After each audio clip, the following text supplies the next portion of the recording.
जब अच्छे लोग होटल भी खोलते हैं तो होटल में भी सेवा का जन्म होता है।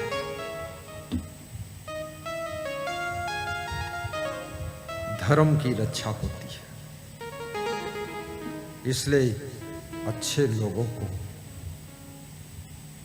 हर क्षेत्र में आना चाहिए, उनकी जरूरत है।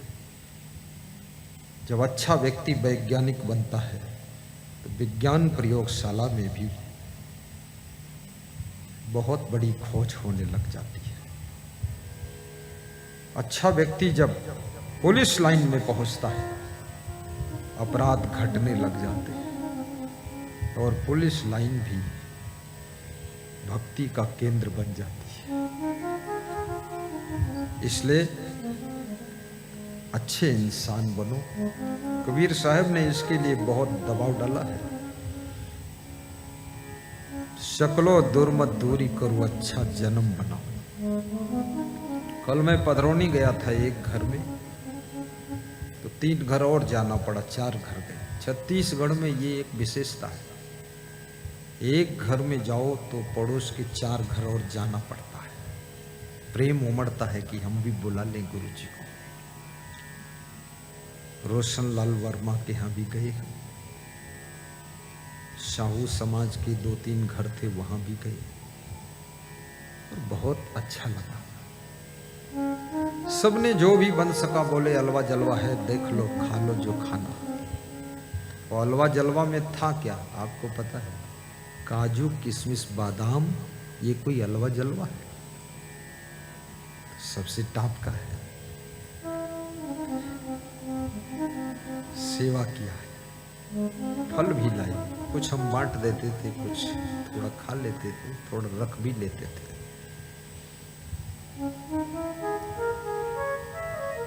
जिसको तुम चरण पूजा कहते हो उसको हम पधरौनी कहते हैं।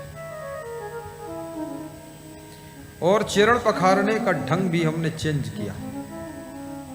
थाली लाइए, परात लाइए, उसमें लोटा भर जल रखिए और उसी जल में हम चरण डुबा देते हैं। तुम्हें हाथ लगाने की जरूरत ही नहीं, क्योंकि चरण धोते समय जब तुम हाथ लगाते हो, चरणामृत के साथ साथ तुम्हारा हाथ का भी अमृत उसी में घुल जाता है। तो शुद्ध चरणामृत 2 तरीके हैं, या तो चरण पखारो पहले, वो चरणामृत अलग करो, उसके बाद चरण पर जल डालो तो तुम हाथ मत लगाओ, वो शुद्ध चरणामृत। तुम्हें चरण डुबा देता हूं, किसी के घर में तो पूरी बाल्टी भर पानी में डुबा देता कि ले जाओ, घर द्वार में छिड़को और गाय को भी पिलाओ, दुकान में छिड़को, छत पे छिड़को, आंगन में छिड़को। जहां तक ये चरणामृत छिड़क दोगे भूत पिशाच निकट नहीं आवे। चरणामृत की बूंद चढ़ावे, कोई नहीं आया। और चरण धूल के लिए 5000 दक्षिणा भेजा। बोला 20 साल से मकान नहीं है, किराए की झोपड़ी में रहता हूं। चरण धूल बनाकर उसको कोरियर से भेजी गई धूल, नींव में डाला। 6 महीने में 2 मंजिल मकान बनकर खड़ा हुआ। फोटो भेजा कि चरण धूल मिल गई तो मकान बन गया, और मकान में अगर चरण पड़ जाए तो ये भवन भक्ति भवन बन जाएगा। आप आइए अब यहाँ।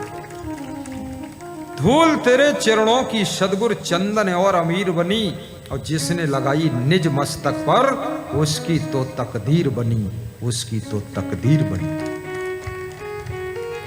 चरण धूल में भी बहुत शक्ति है, चरणामृत में भी बहुत शक्ति है। भागी बड़ो जे घर संत पधारा, भाग्य बड़ो जा घर संत पधारे। करी सुमिरन भव सागर तारे, करी सुमिरन भव सागर तारे। भाग्य बड़ो जे घर संत पधारे। आए संत को आदर दीजे, आए संत को आदर दीजे, चरण पखार चरणामृत लीजे, चरण पखार चरणामृत लीजे। भाग्य बड़ो जे घर संत पधारे, भाग्य बड़ो जे घर संत पधारे। यही संत हैं परोपकारी, यही संत है परोपकारी।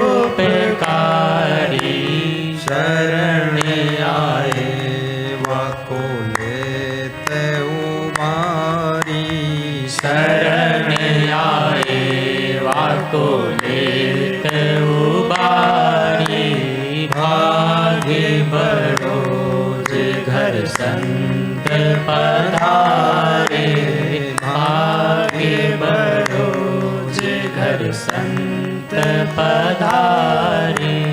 करी सुमिरन भव सागर तारे, करी सुमिरन भव सागर तारे। भाग्य बड़ो जे घर संत पधारे, भाग्य बड़ो जे घर संत पधारे। संत हनुमान जी भी संतों की सेवा करते थे। संत की सेवा से चंचल मन भी बस में हो जाता है। साधु संत के तुम रखवारे, असुर निकंदन राम दुलारे। हनुमान जी संतों को बहुत मानते थे, इसलिए वो बजरंग बली हुए थे। ढूंढ ढूंढ के महान संतों की सेवा करते थे, सच्चे संतों की सेवा। राम भगवान जब वनवास में गए हैं, आप पूरी रामायण पढ़िए, संतों के आश्रमों में ही गए हैं। जब दुख आ जाए तो संत की शरण में जाना। वनवास का दुख है, पिता के मरण का दुख है, अयोध्या का सिस्टम डामाडोल हो चुका है, दुख है। अयोध्या वियोग का दुख है, लेकिन दुख महान सद्गुरु के चरणों में हल्का हो जाता है। और संकल्पवान व्यक्ति बनो। संकल्प लेकर के मोबाइल को सोने से पहले बंद करके अलग रख दिया करो, ताकि तुम्हारी मीठी नींद भंग ना हो। ये भी व्रत है। बिस्तर पर जाओ तो मोबाइल बंद करके थोड़ा दूर रखो, क्योंकि मोबाइल की इलेक्ट्रॉनिक तरंगे आपकी नींद को डिस्टर्ब करती है। दूरी बनाइए, दूर रखिए।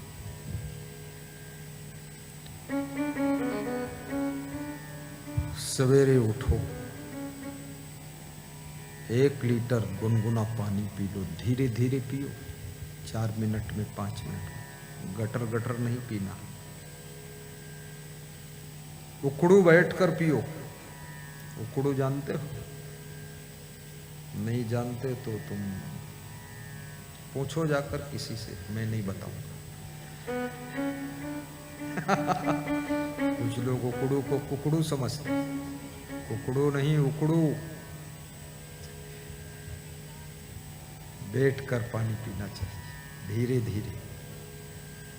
फिर फ्रेश हो लीजिए, मंजन ब्रश कर लीजिए, फिर थोड़ा जोर से हंस दीजिए, और फिर पैदल भी थोड़ा चलिए, 2-4 किलोमीटर, 10 किलोमीटर, 5 किलोमीटर, जैसा टाइम हो आपके पास। कम टाइम हो तो दौड़ दीजिए, जल्दी हो जाएगा। 1 घंटा पैदल चलने से अच्छा है 10 मिनट दौड़ देना, उतना ही फायदा हो जाएगा। और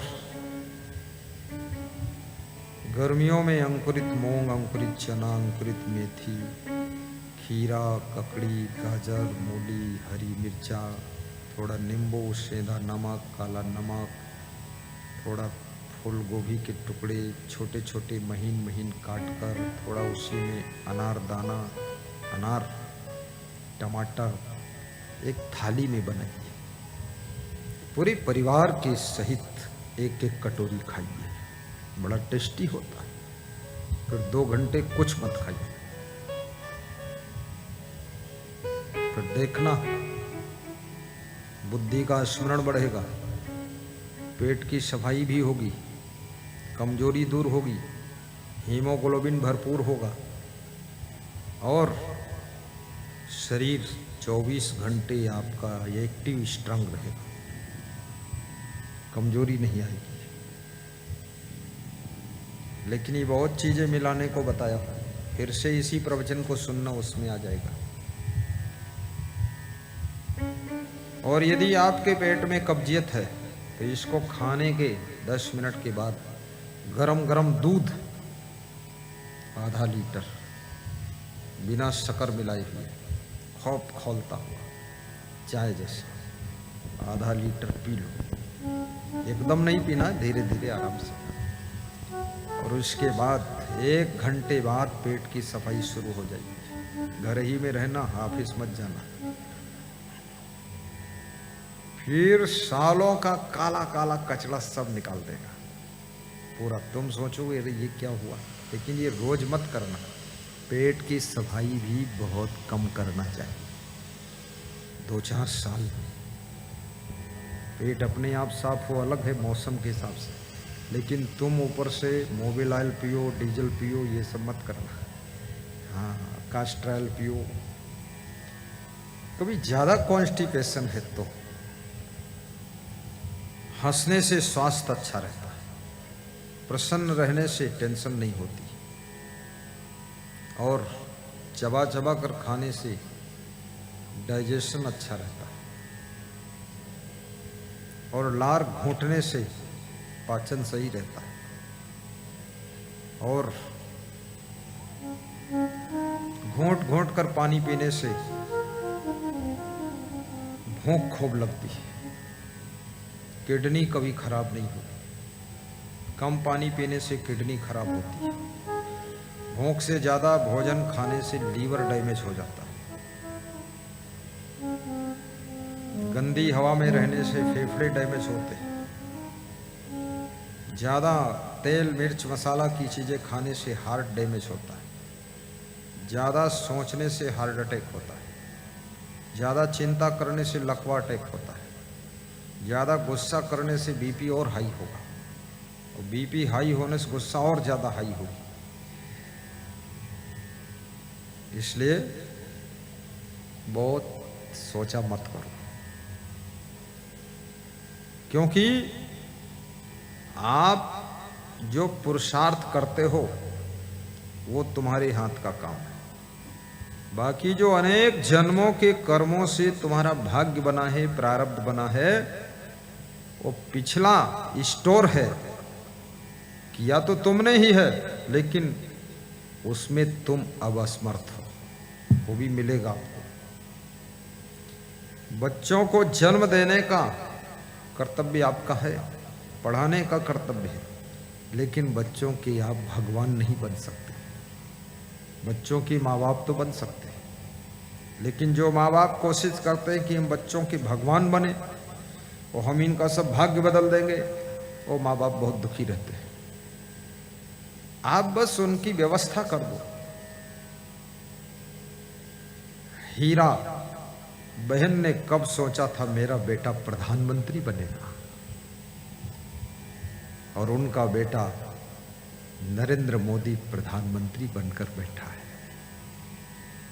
और इतना वजन प्रधानमंत्री है, दूसरी पार्टियों की नींद भंग कर दिया उसने। और साहू जाति का है। यहां साहू लोग कितने, जरा हाथ उठाइए। साहू लोगों को खुशी है कि नहीं? अब भी अगर खुशी ना हो तो फिर अब जो कुछ करो, यहां बड़े तरिया है उसमें जाओ, तैरो जाकर।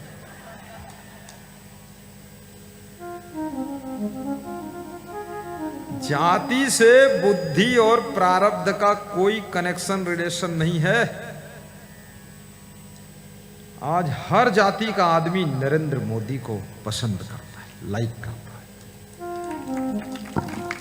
और हर देश के बड़े बड़े राष्ट्रपति, प्रधानमंत्री भी मोदी से हाथ मिला लेते हैं तो अपना सौभाग्य मानते हैं। ये है प्रतिभा। माँ बाप को क्या पता था मेरा बेटा ऐसा हो, इसलिए बेटे की भी चिंता बहुत मत करिए, शुभकामना करिए, उनका प्रबंध कर दीजिए, लाइन बता दीजिए, सलाह दीजिए, सजेशन दीजिए, डायरेक्शन दीजिए, लेकिन उसके प्रारब्ध जिस उम्र में प्रचंड भाग्योदय होगा, उस उम्र में उसका खेल बदल जाएगा।